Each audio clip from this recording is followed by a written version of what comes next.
lokal. Idol Dennis, come in. So, iti kaunaan agundaway Tula Bernard no sa admitten si ambulance iti paut po Ilocos Norte babaen iti panaka-rescue huma Arko, yung dasangasa sa ang rispal iti biyag na.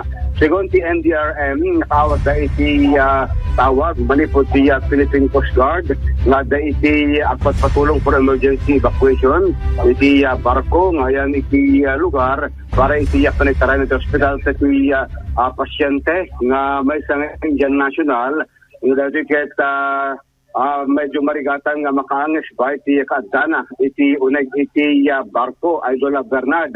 Mabuti rito ipuna ti NDRM na gusto nagsignay usar iti ambulansya ti baybay nga sumatin iti panaka-extract dato'y biktima ito iti barko kasi magiti iti picture nga in patulog da IFM talaga inkarigatan dahil inuway dapat iti panaka-CPR iti unag iti barko ngayam sa municipal iti biyag tinadaka magtatang pasyente kasi naman tayo iti Mr. Hendrik Pedronan no kasano iti inuway kooperasyon iti kalman iti pagudpod Ilocos Norte.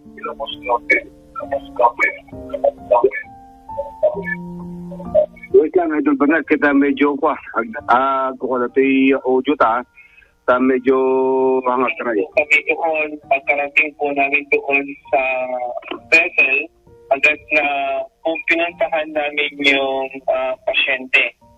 And pagdating po namin doon sa room po ng crew member po ng vessel na yun, so nadatnan po namin yung kasama nila na nag-CPR, performing CPR doon sa pasyente.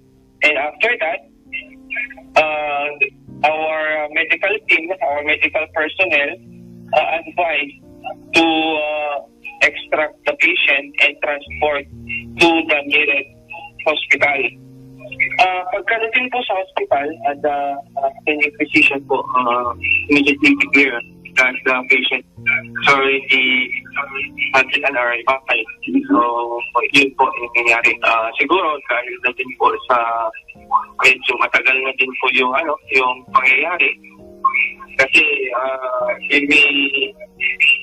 based doon sa medical examination, medical reports na binigay po ng kapitan po ng barko, madaling araw pa siya nakakaramdam ng hindi maganda sa kanyang katawan. That's po. Bali, saan daw galing yung barko sir? And then, ano yung kanilang runa sir? Based doon sa kanilang binigay po na itinerary sa amin, galing po sila ng Korea, papunta po sila dito sa may Subic. So, sa ngayon sir, yung bangkay nasa pagkakot pa rin? Nadala na po. Nakuha na po yung bangkay through the agency of the patient. So, kinuha po nila yung bangkay, dinala po dito sa Lawag para doon na daw po nila i-manage. Matuhan po management na pwede po silang gawin or request po tungkol sa bangkay po. Balitan, ilang taon po yung biktima po natin sir? Yung victim is 59 years old po siya. 59 and then Indian National sir, confirmed na Indian National. Apo, Indian National po. Okay. Sir, iti biktima Idol Bernard, kahit netara iti pribadong hospital, iti pagudpod Ilocos Norte, ijameten iti panakideklaran na nga pimusay, bayat nga na i-sarek, iti nakamat nga pagasan. Iti bangkay kahit na iyeg iti Lawag City for documentation, para palang iti proseso nga panakiyawid ang iti bangkay na iti nagkapon na nga pagilyan iti India Idol Bernard sa namuan tayo dato'y biktima ket may isang Indian National ken crew iti barko nga naglayag da iti pagilyan nga Pilipinas nga tinagan na ket ni Anthony Nazareth nga agtawan tilimpulog siyam ginday jay mutom Tamil Nadu India Idol Bernard.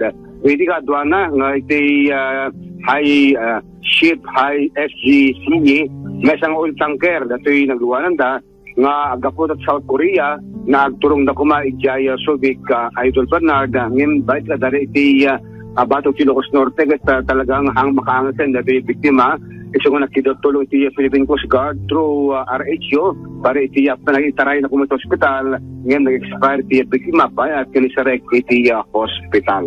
Damak pala manipot ti Pagudpud Idol Dennis Galipio tatak Aramen.